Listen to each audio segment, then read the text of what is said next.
So about 6 years ago, Opportunity made a strategic decision to move in the wrong direction in sub-Saharan Africa. Up until 2008, our Banks for the Poor operated large brick-and-mortar branches in the major cities of 8 countries in sub-Saharan Africa. Poor clients in these cities lived in densely populated neighborhoods. Trust groups could be formed by the block, and the economies of scale played in our favor. It was a good strategy for bankers. Then we hired an older guy who was near retirement. And we hired him for 9 days to consult for us on doing some work in the rural areas of sub-Saharan Africa. His name was John Magnay. And he talked to the management of Opportunity International and said, do you guys realize that 70% of the people in sub-Saharan Africa live in rural areas?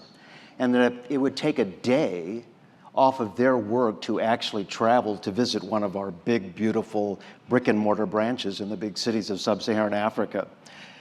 And we said to John, we've heard of these rural areas. Tell us, John, what happens out there? John said, well, there are farmers, there are smallholder farmers out there.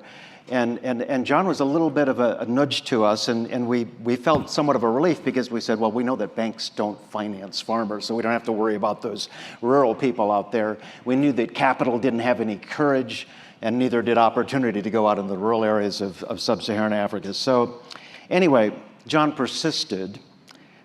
So the management of Opportunity asked Ken Cascella, our spreadsheet guru, to create a financial projections model for financing farms. Ken did.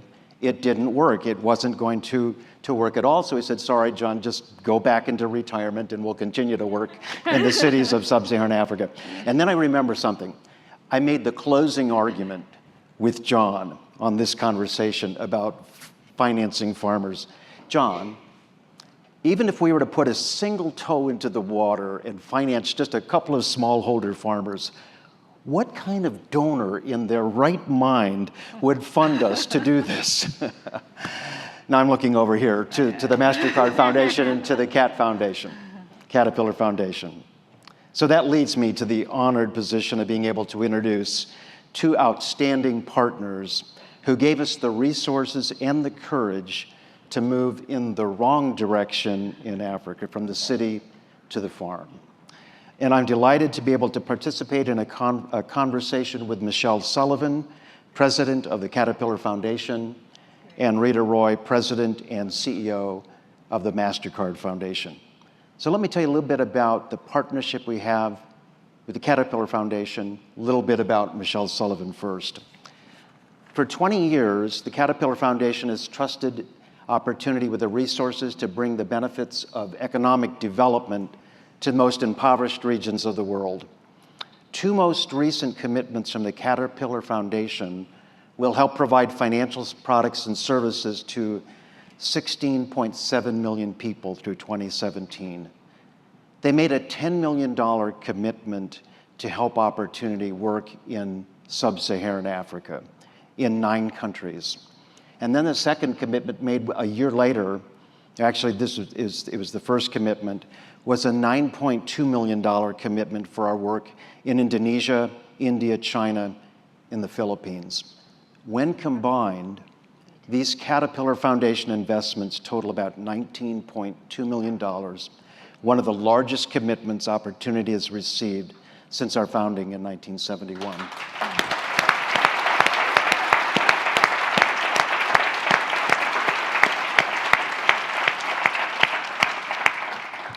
And Michelle Sullivan is president of the Caterpillar Foundation.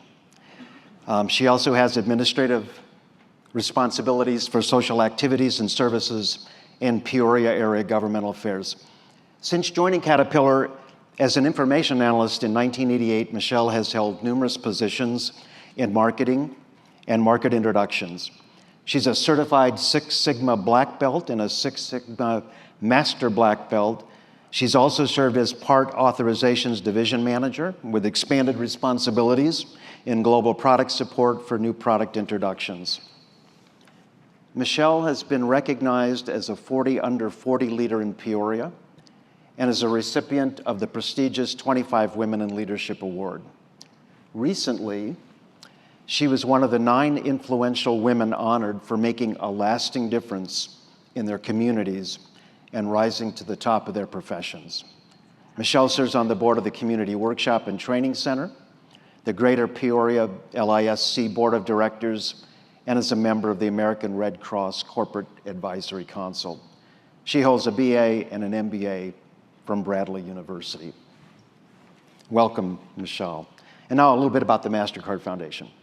They've been a partner with Opportunity since 2009.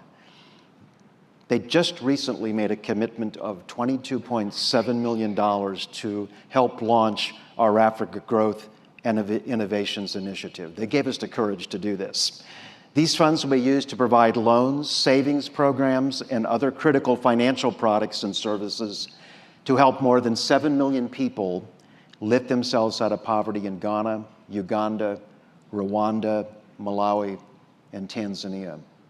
And what they've helped us to do is to create alternative delivery channels rather than these big brick and mortar branches, using cell phones, using small 4x4s equipped as bank branches, finding ways to get out into rural areas and to sustainably help grow the economies of rural communities.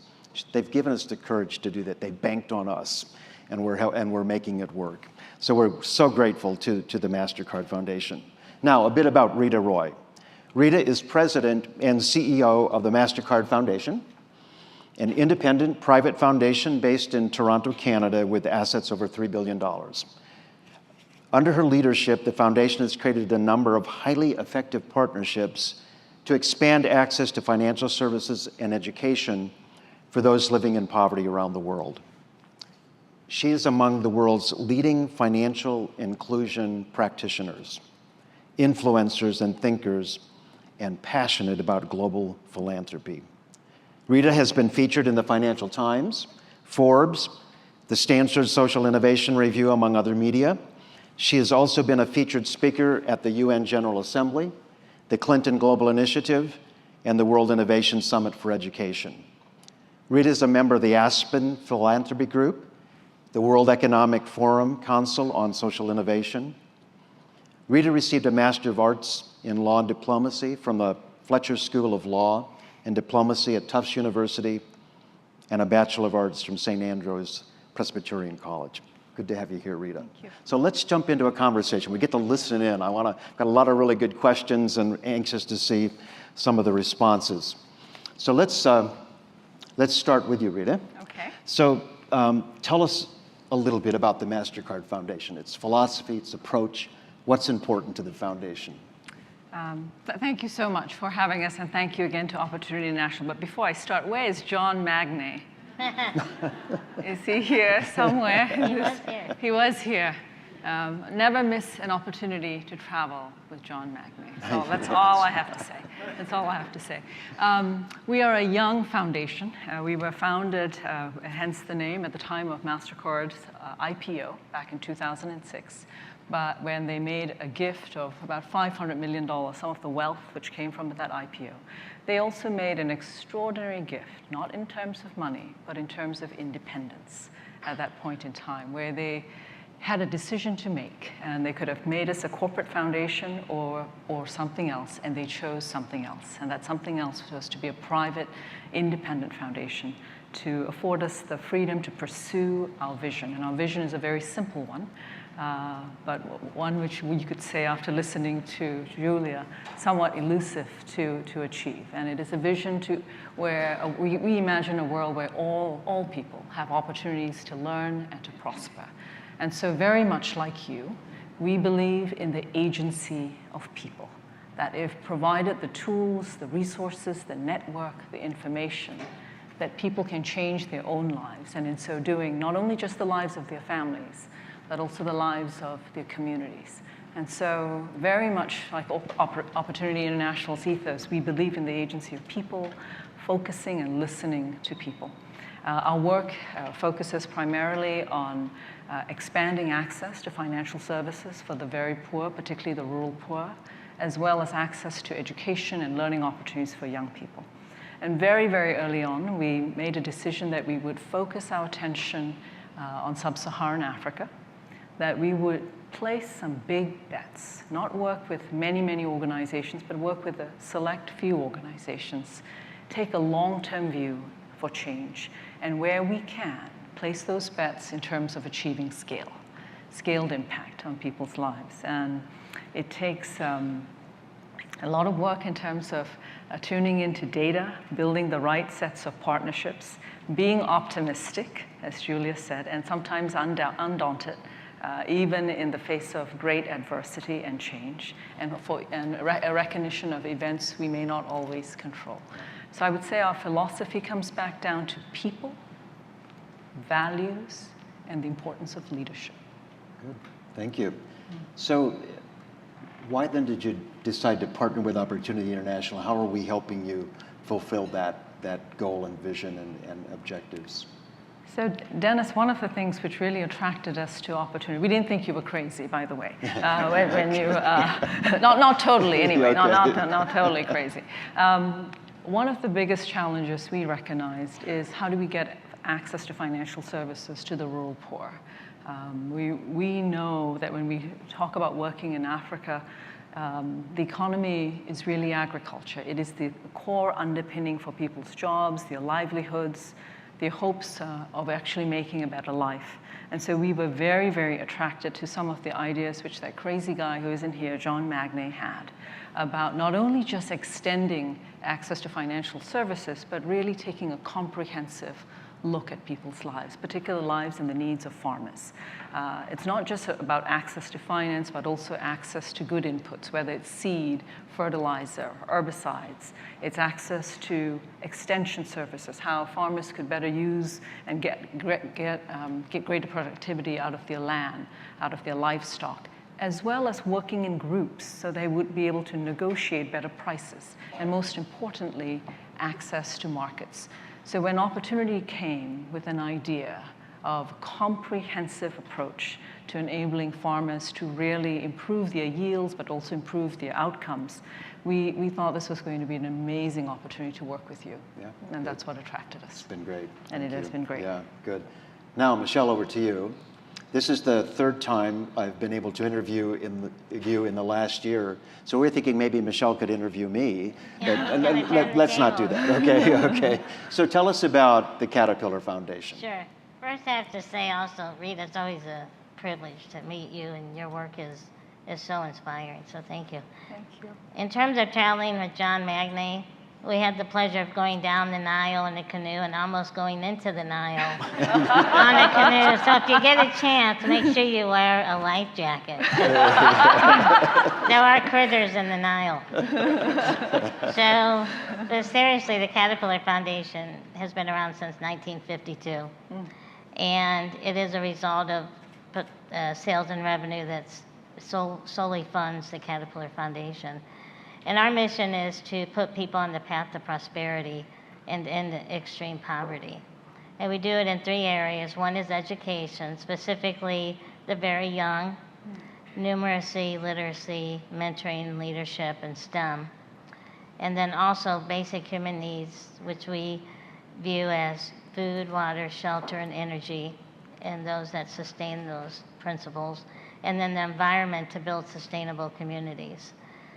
And of course, a big piece of that is entrepreneurship, which is really the sweet spot for Opportunity, because our global development investments really are catalytic in terms of we understand holistically that when you invest in entrepreneurs, you're really investing in every aspect of that person's life. And so entrepreneurship is a big piece, which covers each of those categories as well. So we have people at each of the facilities around the world that are CSR folks, and they work the local economies and with the people to see what's important in those areas and what organizations, and how can we work with, we've created really an ecosystem of meta partners. So we don't have quite as many partners, but they are the ones that actually go to the people on the ground and work with the local organizations, much like Rita described. And so for us, this ecosystem is really a much more efficient way for us to utilize our dollars across a few organizations, and yet it still gets immediately to the people who need it through local organizations. Yeah, good. So you've been partnering with us for 20 years now. It's been a very powerful partnership for us. How is Opportunity helping you fulfill the objectives of the Caterpillar Foundation? You know, I wish I could take credit for 20 years ago, but I wasn't even in the philanthropy world at Caterpillar at the time. But I did come across a few months ago the actual first grant, which was 20 years ago for $5,000. And we've now moved it into our archives, which is interesting. And it's the actual piece of paper that everybody signs. I found that interesting. But for us, it really brings together, just like we want to focus on the entire person, so does Opportunity. In one of the breakouts, it talked about it's not just a loan, it's really giving the person financial training so that they actually know how to budget. It's insurance, so the peaks and valleys are not so dramatic. The insurance, so that they can, you know, the impoverished people are so sensitive to the slightest event of their life. Like some people, even in the United States, a flat tire or something, but yet in these rural areas, it could be a heavy rain and it wipes out their farm. And then they start over. But when you have savings accounts, insurance, and everything that person needs to have a sustainable life, Opportunity does that. So for us, it treats the whole person, it treats the whole family, and the whole village and society really benefits. And also the focus of girls and women who come as your clients, we realize that as she goes, so goes her brothers, her sisters, her family. And that's really what you need. It's stability for them. So it's all of your services, also the people, your people on the ground, all of your employees. I saw them first. I didn't see all of them, but the ones I saw obviously are very integrated and partner with the people on the ground. And you can see that relationship. Caterpillar is very relationship-based as well with our customers, our dealers, and our employees. And Opportunity has those same values as we do. So for us, it's just an extension, and you do all the heavy lifting for us. Good. Thank you. Thank you. Rita and Michelle, you both have had extensive travel in your life, taking a look at what's happening in the work of your foundation, and you've visited some of the Opportunity clients. I'm wondering if there's a moment in time when you met one of our clients or one of our staff person, you said, this is a worthwhile partnership. Can you think of a time or a client or a story that you might like to share? Michelle? Other than the canoe, which I don't know why it sticks in my mind. But before that happened, earlier that day, it was 10 o'clock on a Tuesday, and we're sitting on the public sidewalk. Adele's there with us, and she goes, just wait, everybody will come for the trust circle. So we waited, and we're chatting, and by golly, within a few minutes, you know, all the clients come from everywhere. And so we create this circle on a very public sidewalk next to a road, and each person talks about and makes payment. And there was a young lady who had a hair salon, just a couple chairs, and she talked about she wanted some money, a loan, a small loan, for a refrigerator that would hold a few sodas or water. And what struck me is, you know, coming from Caterpillar, and we're extremely customer focused as most companies are, here she is, a young entrepreneur thinking, how can I make my client more comfortable while I serve her? And she really understood the importance of serving her client as you serve her to have a business. And so that really struck me that she gets it. And it shows also that when you help someone get on their feet and support them and say, I believe in you, which the loan officer did, by the way. I believe in why you want that, and I believe that it's for the right reasons. And so did the other people around her. And so everybody should have that in the world, that I believe in you. And they have that through your employees and through their fellow trust circle, but also their village. Yeah. And when you have that, you have a lot, because they believe in her. Yeah. Thank you. Yeah. I remember a day, it was about a few years ago, when John Magny and I were in a village about 2 hours outside of Kumasi. I think the name of the village was Bonasso, and we'd gone to visit some cocoa farmers. Fortunately, there was no Nile or There you canoe, go, yeah, or no, yeah. no life jackets. But a lot of bugs, very, very hot, but we were safe. And I was still learning a lot about and consuming a lot of information about just about farming, so the vagaries of the market, the risks that clients faced. And we met a farmer who was about 65 years old, who had farmed these cocoa trees for decades in his family. And he reduced everything in a very simplistic way for me to understand. I got a phenomenal lesson from him. And he spoke about the before and after in the most vivid fashion. Here he was, he said, you know, these trees each tree can give me 3 bags of cocoa. And I just, all I remember was a bag weighed more than I weighed. And he said, and after this program, each tree now gives me 6 bags of cocoa. And what that means, and he was able to talk about repaying the loan by bags, and what that would mean in the bags which are his. And his to be able to reinvest in his kids, in his family, as well as to diversify his income. It was a fantastic moment. And one of the amazing things as well, we were right there, sweating profusely. He pulls out his cell phone, and he said he had bought 4 cell phones for his children, who are doing all kinds of crazy things with their cell phones. But this was how they were connecting to the market, and that it opened up new opportunities for them. So more than anything else, you know, while we all read reports and evaluations about projects, when you're out there in the field, I'm sure when you hear, just as you described this woman, you hear the optimism, you see the faces, you see the light in people's eyes. That's when you know it's worthwhile. Yeah, good. Thank you.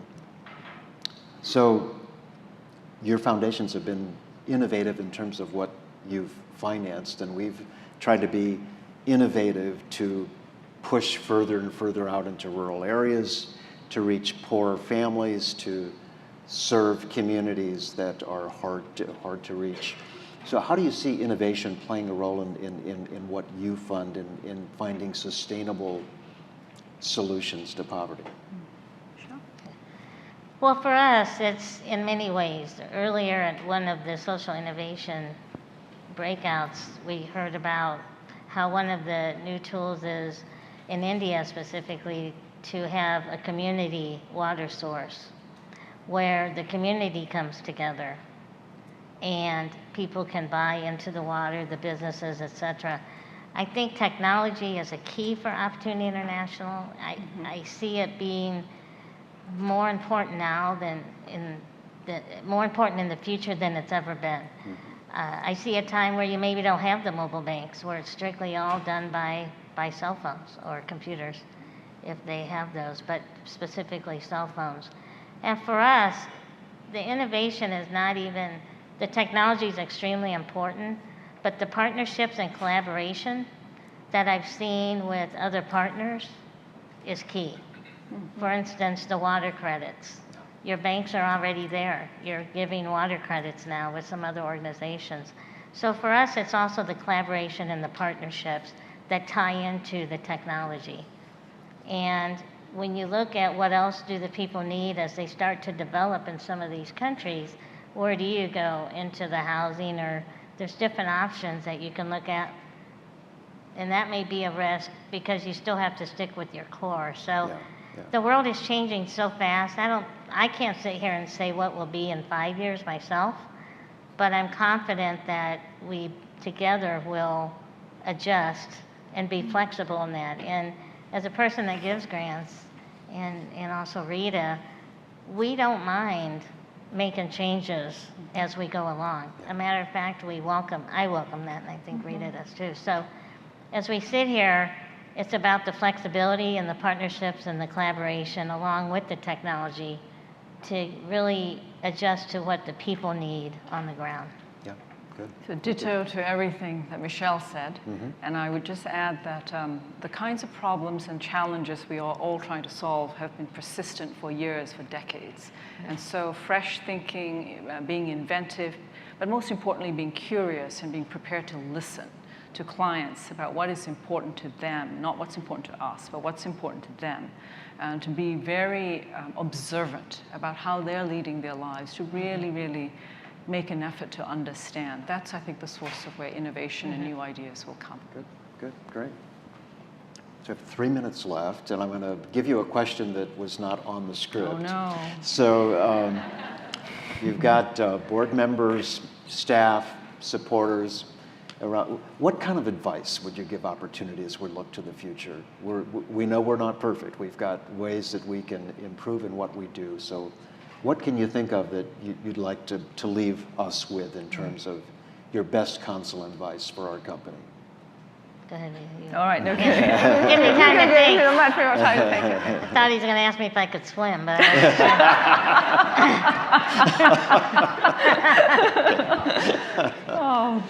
So I think you're doing, none of us are perfect as organizations or as leaders. I think that one of the most important things you've got right is a strong set of values. And those values are your touchstone, which really keep you on course with your mission. So to stay true to those values, that's number one. One of the things which we love about working with Opportunity is your openness to ideas and experimentation. So stay on that course. I think the work that you're doing in Tanzania around branchless banking, mobile banking, is going to be fantastic.